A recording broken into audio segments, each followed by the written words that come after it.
here with Drew Schneider. He is a writer for Shaken the Southland. We write about Clemson basketball together normally. He also writes for Hammer and Rails, the Purdue site on SB Nation, and Bring on the Cats, the Kansas State site. Drew, thanks for being here. Thanks for having me. All right, let's talk about this passing offense. So obviously new quarterback, new offensive coordinator, pretty much the same wide receivers. So I guess my struggle has been, I've been saying it's not Streeter, although I do think obviously Garrett Riley's an upgrade. And yes, DJ, especially towards the end of the year, had his issues. I mean, it hit rock bottom against UNC, and he couldn't throw a little short pass to the running back. I mean, it hit rock bottom. But I've always, for the last 2 years, been of the mind that the wide receiver group has been the biggest problem. Obviously, Antonio Williams is back, and he's awesome. But the rest of this group gives me some pause. So let's start there. What's your take on this wide receiver room? Dab was talking them up. Is it hype or is it something to it?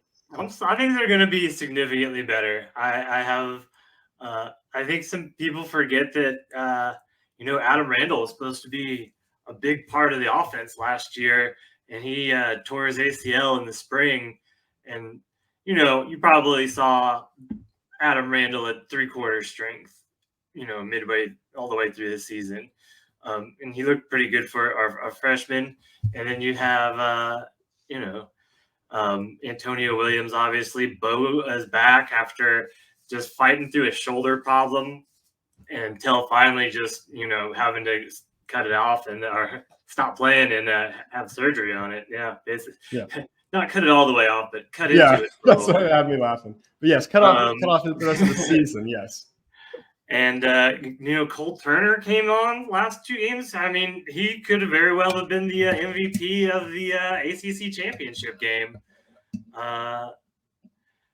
So I do think Cole Turner is a guy who is probably the biggest big play threat or the best big play threat on this team. I kind of imagine him having games where he has 2 catches for 100 yards and then does nothing for the next game, and then has 3 catches for 112 yards and then does nothing. I think he's the guy who's going to pop it, kind of go off here and there. I think what they really need is at least one, maybe both, of Adam Randall and Bo Collins.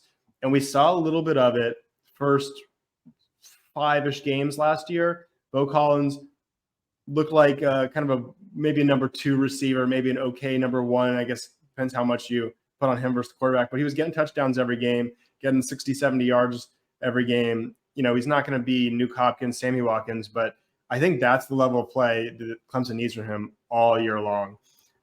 So let's not just limit it to wide receivers, but let's talk 1 or 2 guys or position groups you're worried about, and then 1 or 2 that kind of give the team big commendations, big excitement about these either position groups or players. You can take it either way.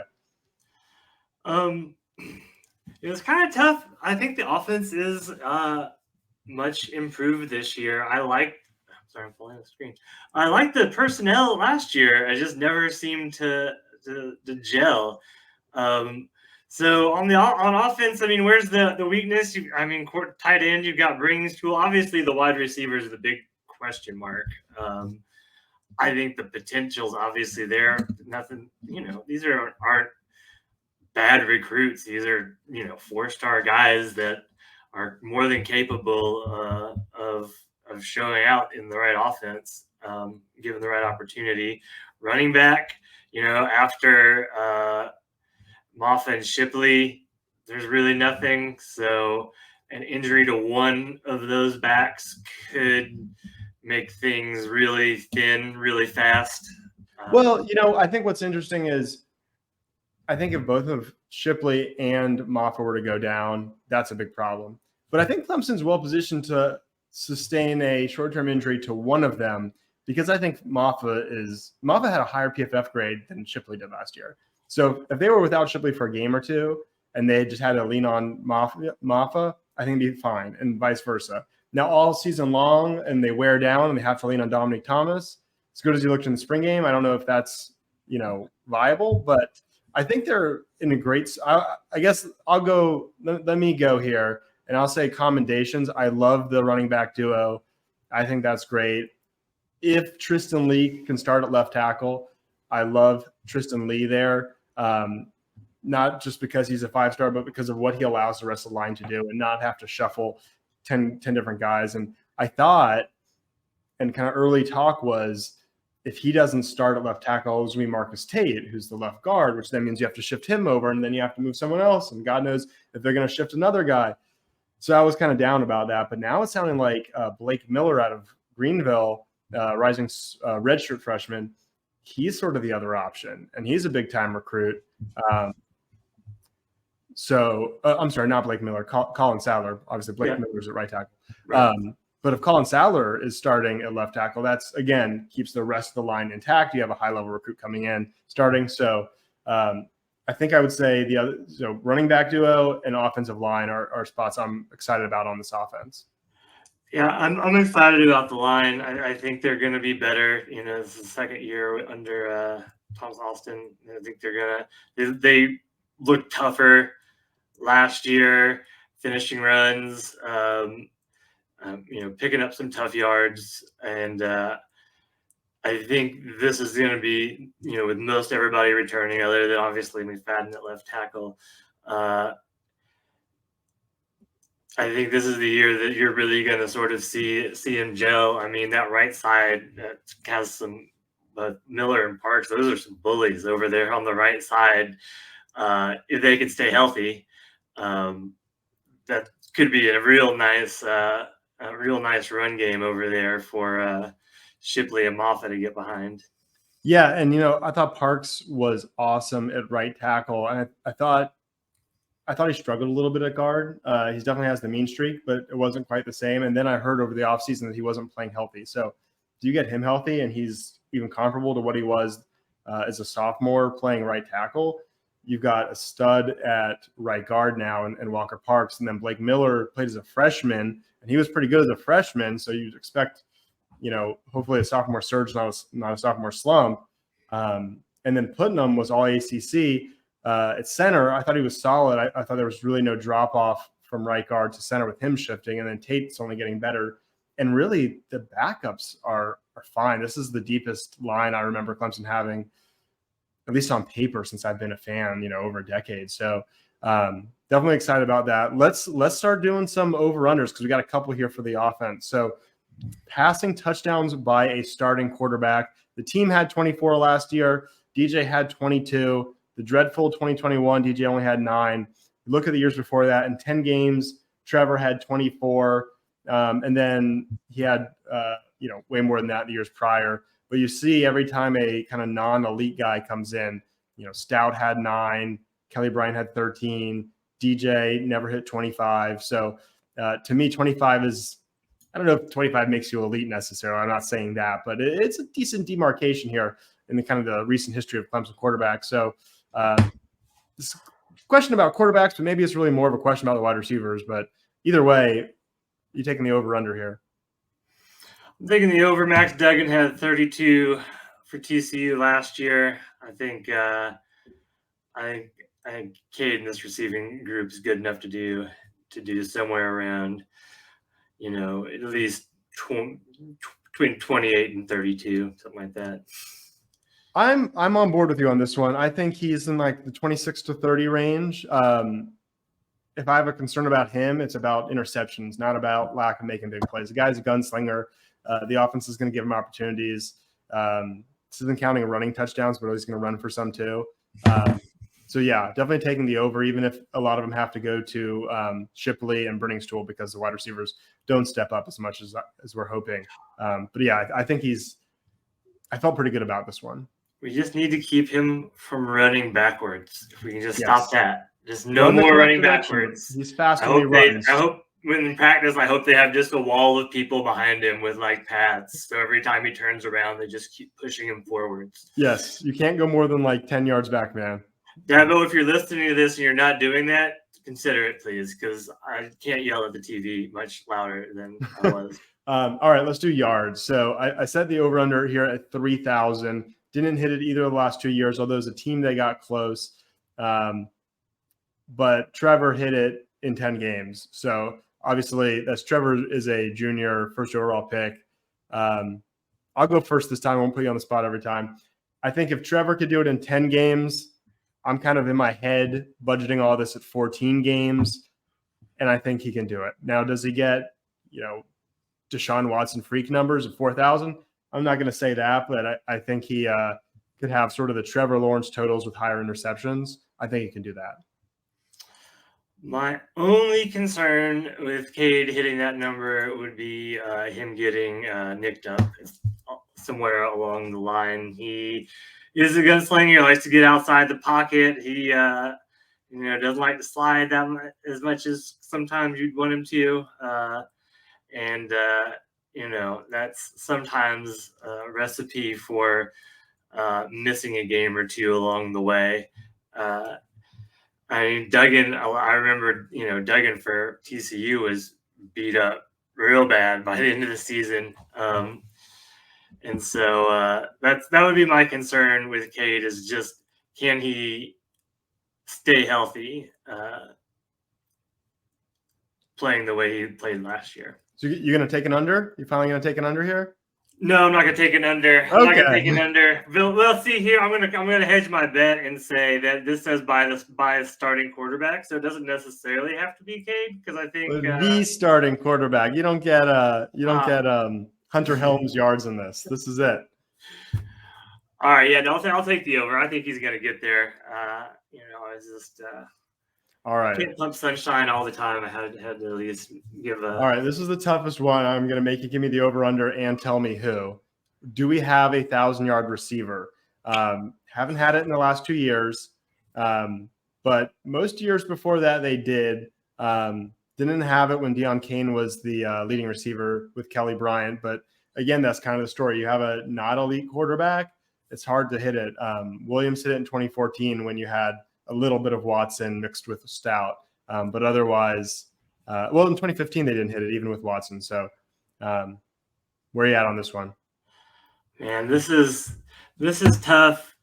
Last year at TCU, it was pretty much almost a one-man show with Quentin Johnson, and he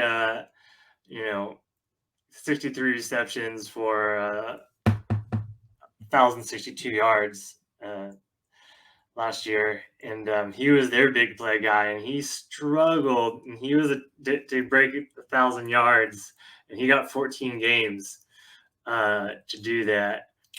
And he was a top 10 pick, top 15 pick? I'll circle back and tell you. Yeah.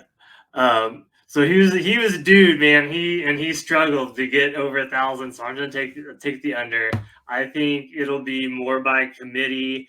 I don't know, unless I think the guy that could break that is Adam Randall if he is back to full speed. I think out of everyone, he has the sort of physical speed, strength equation to be the big play guy in the offense. Supposedly he looks great in the spring, or I guess it's like summer workouts. I guess it was. I saw some pictures. I mean, kind of like Cornell Powell, freaky looking guy. All right, so I'm also going to go under here. I think Antonio Williams is the best wide receiver on this team, but he's kind of like Artavis Scott. He's not the over the top guy.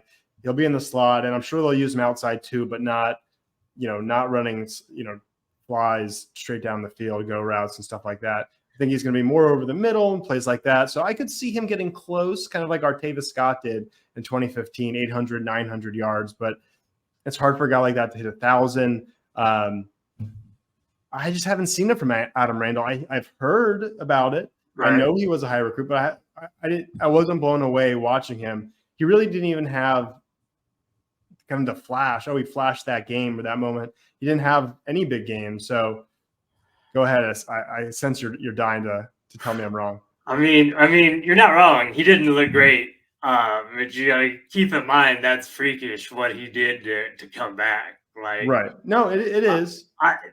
I think if in retrospect they probably would have just held him back because he didn't look like what we had seen sort of on film, in practice. He looked a little hesitant, and he wasn't the sort of physical force that he was supposed to be. And if he's back to that, I think he's got that potential. Like I said, because I just don't think anybody else in that receiving core. Collins is nice. I don't know if he is big play nice, like maybe like Gerard Ford senior year nice. Like, Yeah, I think Adam Randall is the guy if it's going to happen. I went back and my debate was if Bo is healthy and plays like he did that hot stretch he had to start the year. I think it was something like 5 touchdowns in 5 games, give or take. I went back and I added up the yards and I, divided by games, multiplied it out by 14. So what pace was he on in a 14-game season? And it was like 700 something. So I think if all goes well, you could see Bo Collins maybe even 800, even 900, but it would just be such a big jump from even his hottest stretch to become 1,000. And it's hard to be 1,000-yard receiver. And I think Jake Brainstool is going to play a big part in the offense as well. And so he's going to eat up some catches. And I think Shipley is going to eat up a lot of catches as well. So you're going to have, some other players catching the ball outside the receiving group, maybe even more so than you have in the past. So I do think it'll be sort of spread around nicely, which will be good. Everybody will get a chance to shine. Clemson will know what they have, what they're looking for in the coming up next year. So I think it'll be nice to see all the receivers because I think you're going to see more guys catch the ball. I think you'll see plays run, as you were talking about, 4 different receivers as opposed to sort of somebody always being the third read and just never getting there. Yeah. Yep. I agree. I think Antonio Williams probably leads the team. I would say in both with a lot of confidence in receptions, but I would even say yards too. I think Adam Randall's the guy who has a chance. He has the upside to beat that, but I just don't know if I could bet on him to be back to that recruit that we've all heard about, the guy in practice we've all heard about, and stay healthy. Bo Collins, I just don't know if he has 1,000-yard upside yet. Maybe he hits it eventually, but I'm not going to bet on it. And he's been even more injury prone. So those are 2 big bets. But I think could they both be 600, 700 yards guys? And then Antonio has 900 or 800, and then Shipley gets 400 and Briningstool gets 500. That is a recipe for, Cade to go over 3,000, Clemson to go maybe 11-1, pick up a win in the ACC championship and return to the playoffs. So I'll let you have the last word. Just any final thoughts on reasonable expectations? I'm not going to force you to make a prediction on the spot, but kind of give me a range. What's reasonable? I'm big on this team coming up. I think Clemson, I think this is just like Dabo's like perfect storm of like, he's going to have these guys keyed up every game. Nobody believes in Clemson. Oh man. Like the guys are going to be ready to go and the talent's there. The defense is nasty. And I really think, bringing in a Riley who has just put up points wherever he's gone and whichever way, he wants. SMU, he aired the ball out. TCU, he put it on the ground. So he's pragmatic enough to figure out what Clemson can do and exploit that because there's going to be something that this team is really good at. I think it's going to be running the ball and taking deep shots. So I think Clemson back to the playoffs, ACC championship. I think I'm just really looking forward to beating Florida State. That's what I'm looking forward to. They're getting excited over down in Tallahassee. We need to throw some water back on them. Absolutely. Hey, Drew, first of all, thank you for joining. I really appreciate your time. Folks watching, you can read Drew's stuff over on Shaking the Southland. And thanks for watching this video. If you haven't subscribed, please subscribe to this channel. I'd really appreciate it. If you have subscribed, please like this video. It really helps this channel grow. Thanks again for watching. And Drew, thank you for being here.